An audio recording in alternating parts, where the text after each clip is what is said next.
আমার পরাপর একই দিনে দুইটা এত বড় বিপদ আসছে, মানে আমি দুইটা অ্যাক্সিডেন্ট। কিন্তু একটা জিনিস কি জানেন, নিয়ত জিনিসটা হলো মেন। মানুষের যদি নিয়ত না ঠিক থাকে তাহলে মনে করেন কোনো দিক থেকে সফলতা আসে না।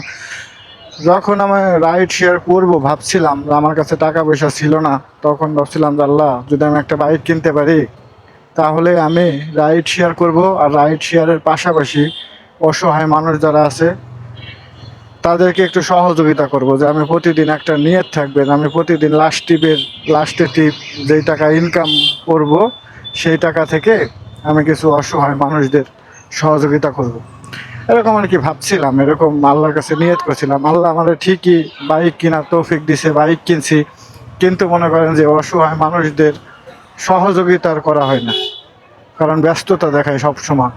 যে মনে করেন যাত্রী, প্যাসেঞ্জার, ইনকাম, এই ব্যস্ততাটা সবসময় দেখানোর কারণে আমার পরাপর একই দিনে দুইটা এত বড় বিপদ আসছে, মানে আমি দুইটা অ্যাক্সিডেন্ট, কিন্তু মারাত্মক। কিন্তু আল্লাহ তাআলা মনে হয় স্বয়ং হাতে ধরে আমাকে বাঁচাইছে এরকম।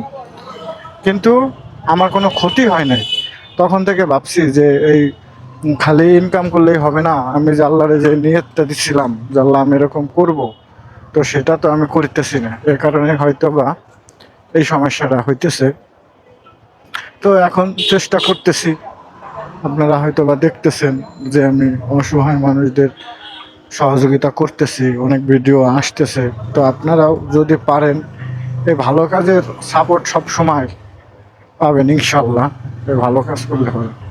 তো আপনারা আমার ভিডিওগুলো সাপোর্ট করবেন, লাইক করবেন, শেয়ার করা দরকার নেই। যদি শেয়ার, যে আপনার পছন্দ হচ্ছে না আমি শেয়ার কেন করব?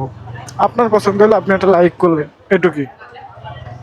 শেয়ার না করলেও চলবে। তা এখন বাসার কাছের একটা টিপ ঢুকছে, সেই টিপটা নিয়ে চলে যাবো। আজকের মতো গাড়ি চালাবো না, তাহলে 1500 টাকার একটা বোঝ